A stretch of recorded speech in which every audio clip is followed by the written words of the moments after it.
Bueno, sería lo correcto, como dices tú bien. Es evidente que la contratación de este señor no obedece a una indicación que sale del Ministerio de Cultura.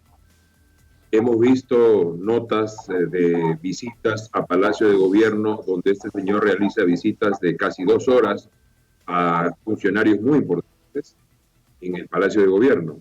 Y al mismo tiempo se ha señalado también en las redes sociales que esta persona no es un proveedor de servicios del Estado. Entonces, no solo es lo que tú has dicho, que es un pago de favores políticos, su participación en la campaña, y quién sabe en qué otras cosas más, y al mismo tiempo es también una ruptura clara de la ley. Quien asume la responsabilidad política es la ministra, pero mi impresión es que la ministra es quien menos responsabilidad real tiene en este asunto. Por tanto, su renuncia políticamente claro, es correcta, probablemente ni siquiera conocía a Richard Swing.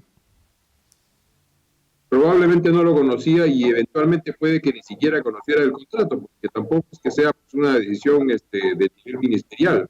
Son contrataciones que muchas veces ocurren a nivel de Secretaría General o de las divisiones generales, cada una de las departamentos del Estado. De modo que creo que nos deben todavía explicaciones. Un intento de salida frente a la situación, me parece aquí, ha sido este confuso decreto de rebaja o solicitud de que los funcionarios, los altos funcionarios del Estado, donen o sean recortados en un 15% en sus salarios.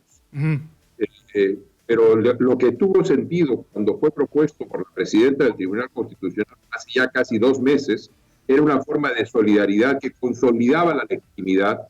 Tú decías, Jorge, que la ministra probablemente no solo no conocía a Richard Swing, sino ni siquiera sabía de su contratación.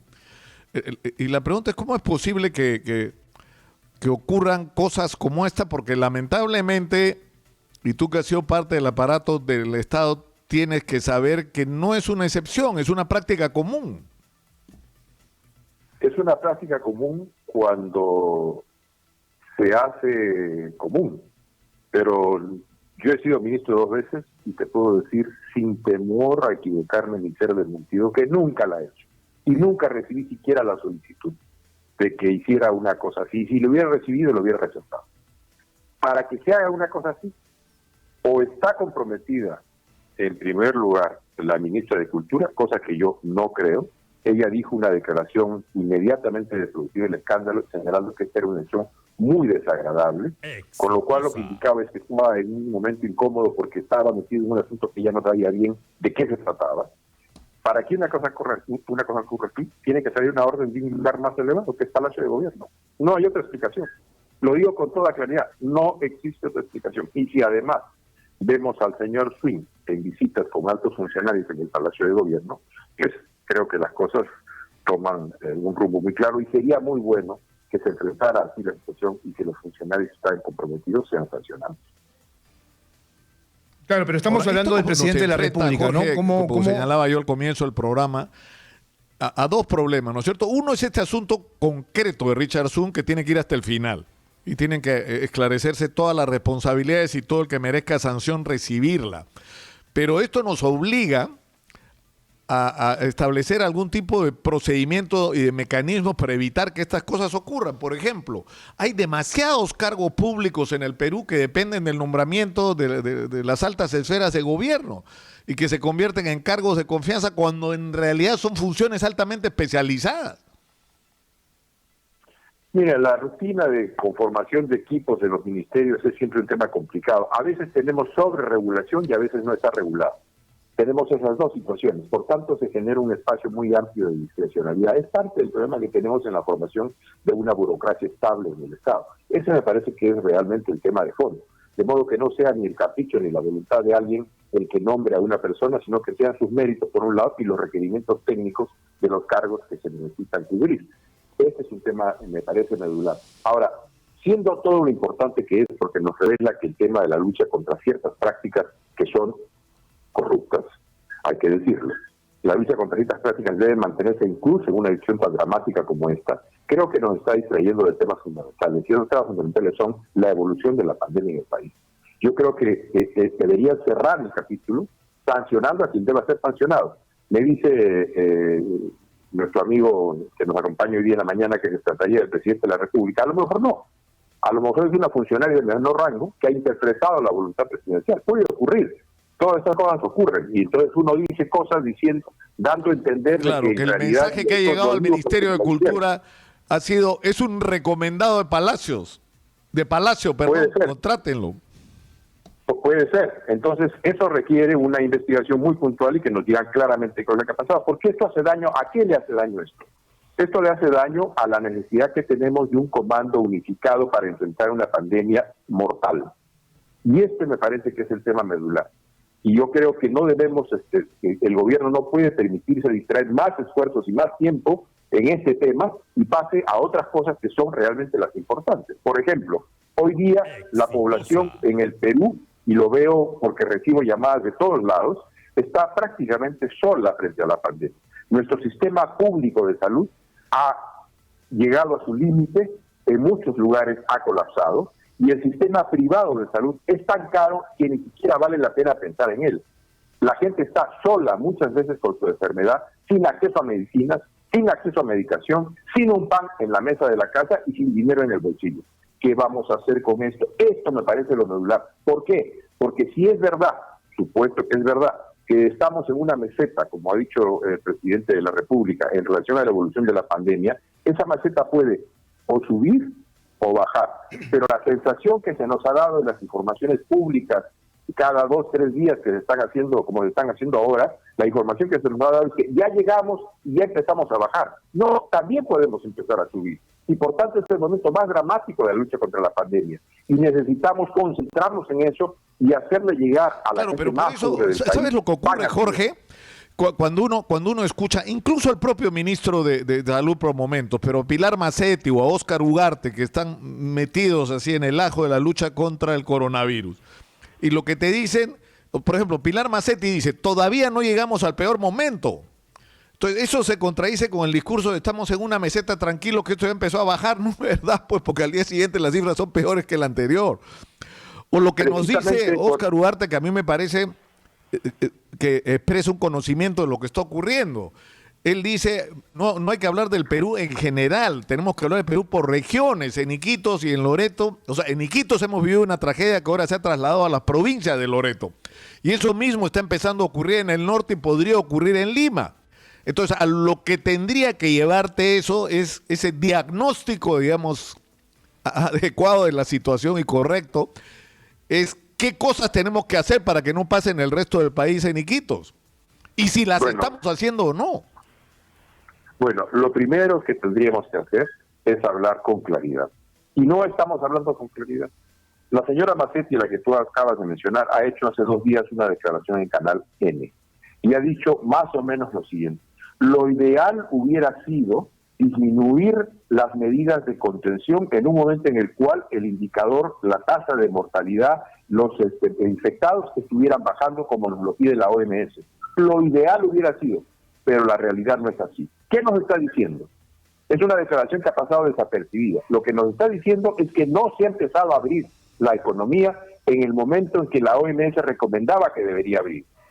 Esto no se nos ha dicho. Yo vengo insistiendo hace semanas, de un modo muy discreto primero y luego pidiéndolo en entrevistas públicas, que nos den cuál es el indicador con el cual han tomado las medidas que han tomado. La famosa R de la que hablan los epidemiólogos. Llevamos 78 días de pandemia. No hemos tenido nunca una sola información precisa sobre esto. Que si sube, que si baja, que si es meseta, que ya llegamos, que no llegamos, que estamos llegando, que va a volver a subir. Pero ninguna respuesta concreta sobre esto. Y necesitamos tener una respuesta concreta sobre esto. Si ustedes siguen con atención las intervenciones de la señora Merkel en Alemania cuando se dirige a sus ciudadanos, buena parte de sus intervenciones es un bordar alrededor de la R. Porque si la R está en 1.5 corresponden tales medidas y está en 0.4... Claro, la R viene a ser el índice de contagio, ¿no es cierto? El índice de contagio que nos indica qué es lo que debemos hacer en relación a la pandemia. Y esto es muy importante. ¿Por qué es muy importante? Porque hemos tomado, según nos indica la señora Macetti, la decisión de abrir la economía en un momento en el cual no era el más recomendado. Pero adicionalmente a eso, lo acabas de mencionar tú, se ha informado la llegada supuesta a la meseta en un momento en el cual se discutía esta situación y el presidente en su mensaje dio la impresión, que me parece equivocada, de que llegar a la meseta era como ya conquistamos el asunto, como dijo alguna vez, una semanita más y ya empezamos a bajar. Y esa sensación de falso optimismo ha generado lo que hemos visto en los últimos días, que la gente ha dicho, bueno, si ya llegamos, si ya estamos en la meseta, si empezamos a bajar y mi vecino está saliendo porque le autorizaron trabajar, pues vámonos a salir. ¿Qué significa eso, Nicolás? Que en el futuro vamos a tener muchas muertes, Nicolás. Claro, pero Jorge, hay un problema con lo que tú señalas en relación a lo siguiente, la capacidad de decisión del gobierno. Es decir, el gobierno decide abrir la economía en un momento que la economía se había abierto, pues la gente estaba en la calle. O sea, cuando tú tienes un Estado tan ineficiente que no es capaz de distribuir un fondo, tienes dinero en la caja y no puedes hacer que le llegue a la gente un bono o una canasta de manera rápida para que pueda sobrellevar la cuarentena, lo que ocurre es que la gente sale a la calle a vender lo que sea, a sacar plata de donde sea para sostener a su familia. Yo coincido con eso. Yo no participo en absoluto de ese discurso triunfalista que le echa la responsabilidad y la culpa a la gente más pobre de este país. No comparto ese discurso.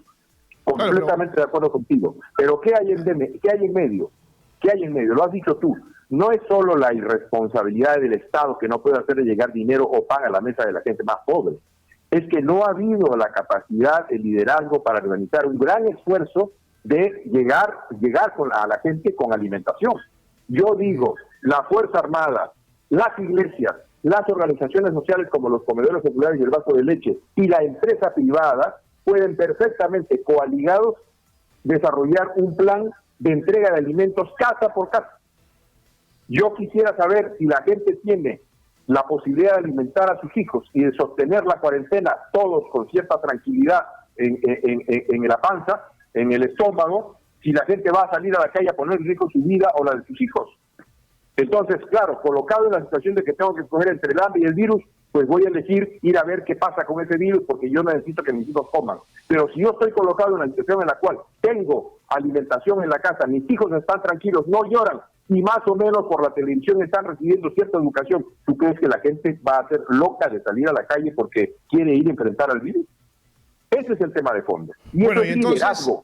Y entonces, claro, este es uno de los puntos que se podrían tomar en cuenta para poder resolver parte de esta situación. Sin embargo, esto es mucho más grande. Este es un problema macro, en realidad, que enfrenta, por ejemplo, la economía de nuestro país, que este año, por ejemplo, está proyectada una caída de 15.8% en la producción nacional, lo cual es bastante dramático, en realidad. Yo insisto también en ese aspecto de que, por ejemplo, lo que ha hecho el coronavirus, lo que ha hecho el COVID-19 es acabar también con la clase media, posiblemente con la micro y pequeña empresa. Y entonces, ¿qué hacer ante esa situación? Porque a la larga finalmente son los sostenes de la economía peruana. La situación no es fácil y la decisión es una decisión dramática en el sentido exacto de la palabra. Estamos eligiendo entre dos valores importantes. Pero ¿qué va a ocurrir? Me parece a mí, a lo mejor me equivoco, ojalá me equivoque. Lo que va a ocurrir, si hemos abierto antes del tiempo, es que en 15 días, 20 días, 3 semanas, 4 semanas, vamos a tener que volver a cerrar. Lo que pasó ya en Santiago de Chile, lo que está pasando en otros países, lo que está pasando en la exitosísima Corea. Y entonces el costo económico de volver a cerrar es mayor que el costo económico de haber hecho un último esfuerzo. Mayor. Pero ¿cuál es el tema ahí? Claro, pero el problema es que estamos como atrapados, o sea, por nuestro pasado, es decir, nuestra historia. Es decir, cuando tú has tenido décadas de abandono, ¿no es cierto? Y has logrado tener como herencia, entre otras cosas, un Estado altamente ineficiente y por el otro lado, un sistema de salud absolutamente colapsado, porque el sistema de salud peruano ya estaba colapsado antes del coronavirus, por ejemplo, ya para citar nuevamente a Pilar Macetti y a Fermín Silva y al propio Eduardo Gotuso, que han estado promoviendo el de crear una barrera primaria de contención del virus. Es decir, que la gente pueda ir a las postas médicas, a los centros médicos, a los policlínicos de salud, a recibir atención apenas tengan los primeros síntomas y que ahí se les dé un tratamiento que está probado, que están funcionando como muro de contención para que la gente no termine muriéndose en las unidades de cuidados intensivos, de las que no tenemos además suficientes, ¿no es cierto? Pero el problema es que, es decir, está claro que hay que hacerlo, entonces hagámoslo. Entonces no es solo un problema de recursos, sino que vienes tan atrás, Jorge, de tan abajo? ver, O sea, Nicolás, se abandonó tantos años el nivel primario de no, atención en salud. te vuelvo a dar la razón, Nicolás, en general, pero en concreto, hoy día, nuestras postas médicas, tengo comunicación con 2 o 3 amigas que dirigen postas médicas en los lugares más pobres de la ciudad. Ellas están heroicamente tratando de hacer su trabajo. ¿Qué pasa en las postas médicas, Nicolás? ¿Qué pasa en las postas médicas? No tienen medicina. Las están pidiendo hace 2 meses, acitromicina, paracetamol, ivermectina, para hacer ese tratamiento de primera instancia, que es el que le ha permitido a Costa Rica y a Uruguay tener muy buenos resultados en la lucha contra la pandemia. Es el primer nivel de salud. Nosotros parece que lo hemos comenzado a descubrir en el día 70 de la pandemia. Ya se va a formar una comisión para ver el primer nivel de salud. Están peleando solas, allá en las postas médicas, en todo el país, pero sin instrumentos. Históricamente el Estado está golpeado, el sistema de salud, pero ¿quién no compró medicinas para nuestras postas médicas hoy? ¿Quién? Esa no es la cosa histórica.